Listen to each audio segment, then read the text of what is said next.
दीजिए कि विक्र मतलब होता है किडनी, हम उसको गुर्दा भी कहा जाता है, उसको रेनल भी कहा जाता है और या उसको विक्र भी कहा जाता है। ये 3-4 नाम से उसको संबोधित किया जाता है। तो 3-4 नाम के संबोधित किस किस भाषा में किया जाता है?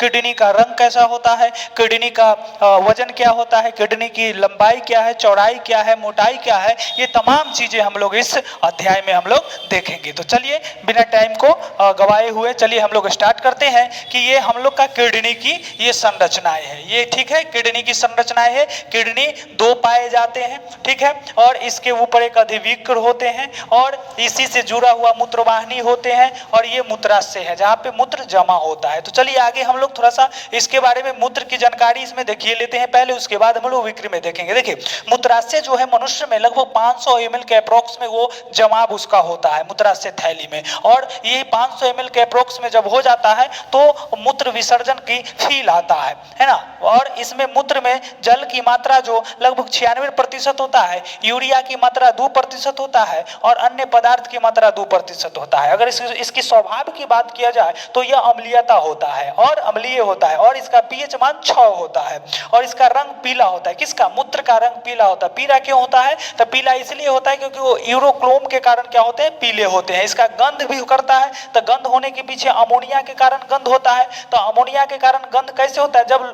जब कोई भी मनुष्य अगर मूत्र को विसर्जित करता है यानी यूरिया को विसर्जित करता है तो उसके 2 घंटे के बाद यूरिया अमोनिया में बदल जाता है, जिसके कारण वो गंध करता है। एक दिन में मूत्र लगभग 1.5 लीटर के लगभग एक वयस्क मनुष्य में मूत्र दिन के 1.5 लीटर मूत्र त्यागने का कार्य करता है। विक्र के बारे में, विक्र जो है मनुष्य का एक मुख्य उत्सर्जित अंग के नाम से जाना जाता है। ये किडनी, विक्र, गुर्दा, रेनल, आखिर ये सब है क्या? किस भाषा में इस सबको बोला जाता है? तो किडनी जो है, किडनी को इंग्लिश में किडनी कहा जाता है और किडनी को हिंदी में विक्र कहा जाता है, उर्दू में गुर्दा कहा जाता है और लैटिन भाषा में इसको रेनल के नाम से जाना जाता है। यहाँ तक क्लियर? विक्र का अध्ययन नेफ्रोलॉजी कहा जाता है, यानी पूछा जाएगा विक्र का अध्ययन किसे कहते हैं, तो विक्र के अध्ययन को हम लोग क्या कहेंगे? नेफ्रोलॉजी कहा जाता है। विक्र के स्पेशलिस्ट को क्या कहेंगे? तो विक्र के स्पेशलिस्ट को हम लोग नेफ्रोलॉजिस्ट कहा जाता है, यानी किसी भी एक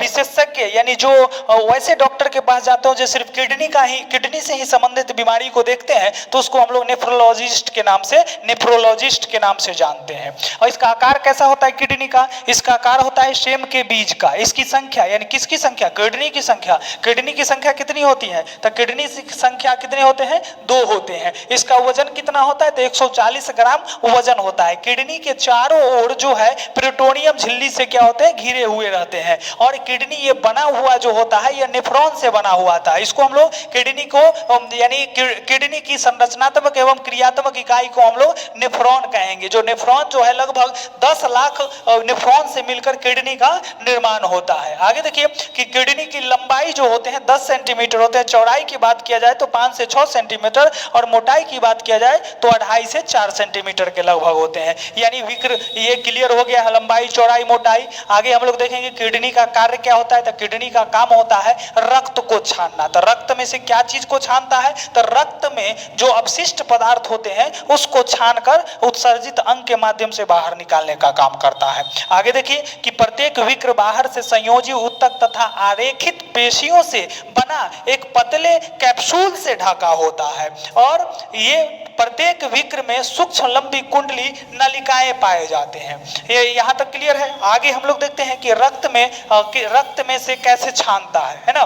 तो देखिए एक नेफ्रॉन की संरचना है, जो आप लोग नेफ्रॉन की संरचना को देख लीजिए। ये फिगर में ये नेफ्रॉन की संरचना है। तो नेफ्रॉन की जो संरचना है, इसकी जो मुख वाली सिरा को हम लोग क्या कहते हैं? ग्लोमेरुलस के नाम से जानते हैं और बीच वाले जो है इसको हम लोग क्या कहेंगे? इसको हम लोग बोमे संपुट के नाम से जानते हैं। तो सर्वप्रथम ध्यान दीजिए कि जो नेफ्रॉन होते हैं तो सबसे पहले रक्त जो होते हैं ग्लोमेरुलस कोशिका यानी कोशिका गुच्छ में भर जाता है ना। और भर जाने के बाद क्या होता है? उसमें से जो पदार्थ को छानने का काम करता है। तो कैसा पदार्थ? अच्छा बुरा सब छानने का काम करता है। क्यों? क्योंकि उसको किसी प्रकार की कोई ये नॉलेज नहीं है कि अच्छा पदार्थ क्या है, बुरा पदार्थ क्या है।